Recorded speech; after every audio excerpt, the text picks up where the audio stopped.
औज़ुबिल्लाहिमिनश्शैतानिर्रजीम बिस्मिल्लाहिर्रहमानिर्रहीम अल्हम्दुलिल्लाहि रब्बिल आलमीन अस्सलातु वस्सलाम व तहियतु वल इकराम अला मुहम्मद सल्लल्लाहु अलैहि व आलिहि वसल्लम व अहले बैतिहि तय्यबीन ताहिरीन अल मासूमीन अल्लाहुम्मा सल्लि अला मुहम्मद व आलि मुहम्मद व अज्जिल फरजहुम। अस्सलामु अलैकुम व रहमतुल्लाहि व बरकातुहू। मैं हूँ सैयदा मुना काज़मी और कायम टीवी कनाडा के प्रोग्राम आदाबे ज़िंदगी के साथ मैं आपके सामने हाजिर हूँ। पिछली नशिस्त में हमने बात की सफाई और सुथराई के बारे में कि जिसमें हमने आपके सामने बयान किया उन आदाब को कि जो हमें अपनी सफाई और सुथराई में शामिल करने हैं, जिसमें हमने बात की मिसवाक की, जिसमें हमने बात की दाढ़ी और मूंछों के काटने की, जिसमें हमने बात की बाल कटवाने की, नाखून काटने की और कंघी करने के फ़वाइद पर हमने बात की। आज हम इसी का दूसरा हिस्सा आपके सामने पेश कर रहे हैं। हम बात कर रहे हैं आज के उन्वान जो हमारा है सफाई और सुथराई, उसमें हम बात करते हैं इत्र और खुशबू और तेल लगाने के बारे में। इमाम जाफर सादिक अलैहिस्सलाम इरशाद फरमाते हैं कि इत्र लगाना दिल को मजबूत करता है और कुव्वते बाह को बढ़ाता है। देखिए ये छोटी छोटी चीजें जिन्हें हम अपनी ज़िंदगी में बहुत ईजी और फॉर ग्रांटेड ले रहे होते हैं, ये हमारे फ़ायदे के लिए हैं। और ये तो नमाज की तैयारी में भी ये चीज़ें जब हम बताएंगे आपको तो उसमें ये इन आदाब में भी शामिल है कि हम खुशबू लगाएं, हम इत्र लगाएं और उसके बाद परवरदिगार की बारगाह में हम साफ सुथरे पाक और ताहिर होकर जाएं। खुद इमाम फरमा रहे हैं कि अगर हम इत्र लगाते हैं तो इत्र लगाना हमारे दिल को मजबूत करता है और कुव्वते बाह को बढ़ाता है। अमीरुल मोमिनीन इमाम अली अलैहिस्सलाम ने फरमाया कि औरत के लिए लाजिम है कि वो हमेशा अपने शौहर की खातिर खुशबू लगाए। सुभान अल्लाह। इमाम जाफर सादिक अलैहिस्सलाम फरमाते हैं कि खुशबुओं में अंबर, जाफरान और ऊद जो है वो शामिल है। और अमीरुल मोमिनीन अली अलैहिस्सलाम का फरमान है कि तेल लगाना बदन को जाजिब बनाता है, दिमाग को कुव्वत और ताजगी बख्शता है, बदन के मसामों को खोलता है और जिल्द की खुश्की और सख्ती को दूर करता है और चेहरे पर एक चमक लेकर आता है। देखिए जो तेल हम जिससे घबरा रहे होते हैं कि तेल नहीं लगाएंगे, ऑयलिंग नहीं करेंगे, वो ऑयलिंग हमें कितना फ़ायदा दे रही है कि खुद मौला अली इब्ने अबी तालिब अलैहिस्सलाम फरमा रहे हैं कि चेहरे पर चमक आती है और हमारे पोर्स जो है वो ओपन होते हैं और हमारे जिस्म के जितने भी पोर्स हैं उनको खोलता है और जिल्द को एक नफासत बख्शता है और जिल्द को खुश्की से दूर करता है। और हमारी अक्सर हमने देखा है कि हमारी स्किन बहुत ज़्यादा हार्ड हो रही होती है तो उसमें सॉफ्टनेस पैदा करता है। कि खुद मौला अली इब्न अबी तालिब अलैहिस्सलाम फरमा रहे हैं कि ये तेल लगाने के फ़वाइद में शामिल है। अंबिया कराम को इत्र और खुशबू लगाना बहुत पसंद था। जुमे के दिन खुशबू के इस्तेमाल की बहुत ज़्यादा ताकीद की गई है। ज़रूरी है कि मर्द तेज़ और औरतें हल्का इत्र इस्तेमाल करें।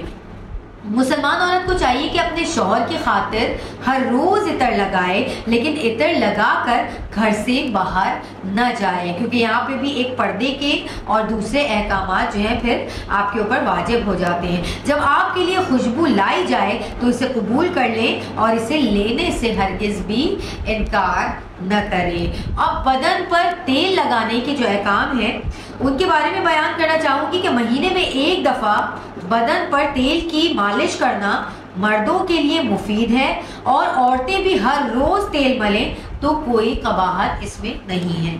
मालिश के लिए रोगन बनफशा और रोगन सौसन सबसे ज़्यादा बेहतर है। देखिए ये तक हमें बताया जा रहा है कि हमारे जिस्म की मालिश के लिए कौन से तेल हमारे लिए ज़्यादा बेहतर हैं और कौन से तेल हमें फ़ायदा पहुंचा रहे हैं। पाकीज़गी और तहारत में जो एक सबसे बड़ा जुज़ है वो जिस्म की पाकीज़गी में वो है गुस्ल, और गुस्ल करना मुस्तहब है। हर रोज हमाम जाना मुनासिब नहीं, लेकिन एक दिन छोड़कर एक दिन हमाम जाना ठीक है। बदन का निचला हिस्सा ढांके बगैर खुले आसमान तले नहाना और बरहना हालत में नदी या नहर में दाखिल होना मना है।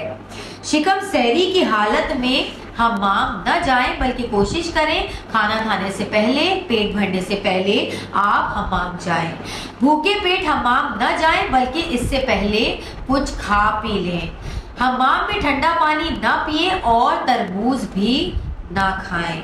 हमाम से बाहर आने के बाद अपने पाँव ठंडे पानी से धोएं।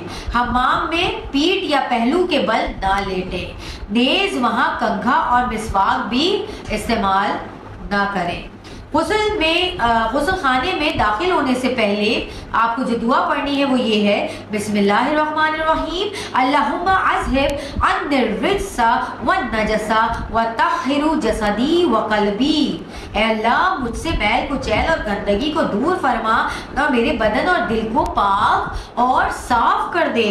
और इसी तरह फ़िक़्हुर रज़ा में लिखा है कि गुस्ल जुमा के बाद ये दुआ पढ़नी चाहिए कि बिस्मिल्लाहिर्रहमानिर्रहीम, अल्लाहुम्मा तहिरनी व तहिर क़ल्बी व अनक़ि गुस्ली व अजरी अला लिसानी ज़िक्रक व ज़िक्रक नबिय्यका मुहम्मद सल्लल्लाहु अलैहि व आलिहि वजअलनी मिन्नत तव्वाबीन वल मुतahहिरीन।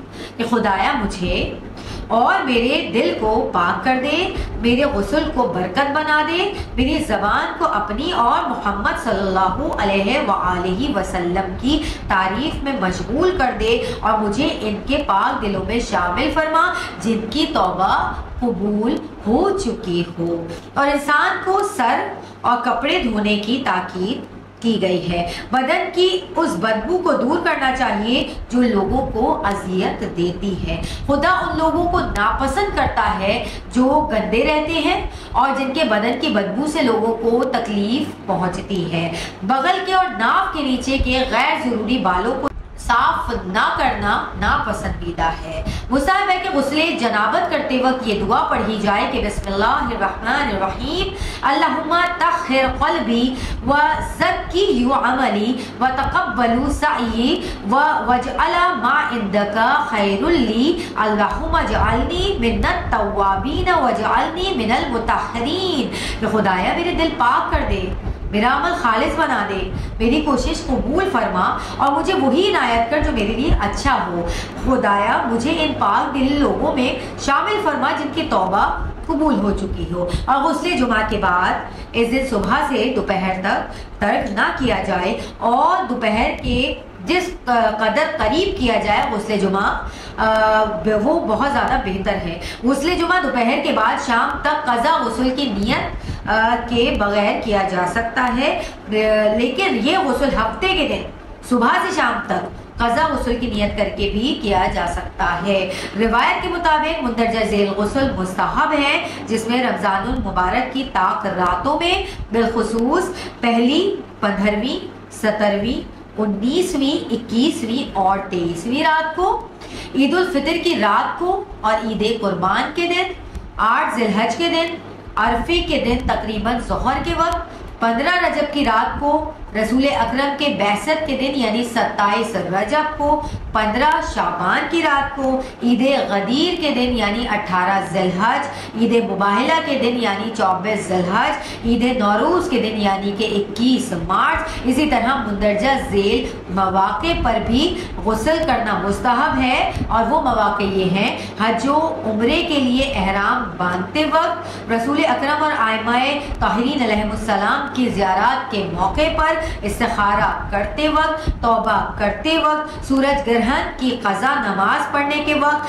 ख्वाह नमाज जानबूझकर तर्क की गई हो और सूरज को मुकम्मल ग्रहण भी ना लगा हो, तवाफ़े काबा के लिए जाते वक्त और हरम मदीना, शहर मदीना और मस्जिद नबवी में जाते वक्त और कुर्बानी का जानवर ज़िबा करते वक्त, नौमौलूद बच्चे को नहलाते वक्त, ईद मिलादुन नबी के दिन यानी 17 रबीउल अव्वल के दिन गुस्ल मुस्तहब है, बारिश की दुआ करने के लिए गुस्ल मुस्तहब है, ऐसे शख्स को देखने के बाद जिसे सही या गलत तौर पर फांसी दी गई हो आपका गुस्ल मुस्तहब है, मैयत को गुस्ल दिए जाने के बाद मसे मैयत के लिए गुस्ल करना मुस्तहब है, और एक मकाम पर छुपकली को मारने के बाद भी अल्लामा मजलिसी और मुहद्दिस क़ुमी जो है वो फरमाते हैं कि गुस्ल करना मुस्तहब है।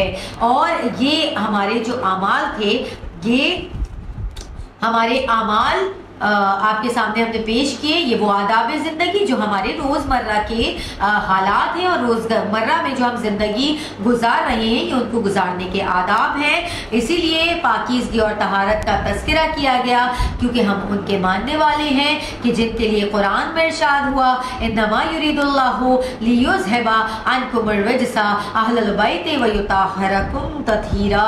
अल्लाहुम्मा सल्लि अला मुहम्मद व आलि मुहम्मद व अज्जल फरजहुम। इजाज़त दीजिए, अल्लाह हाफ़िज़, निगहबान।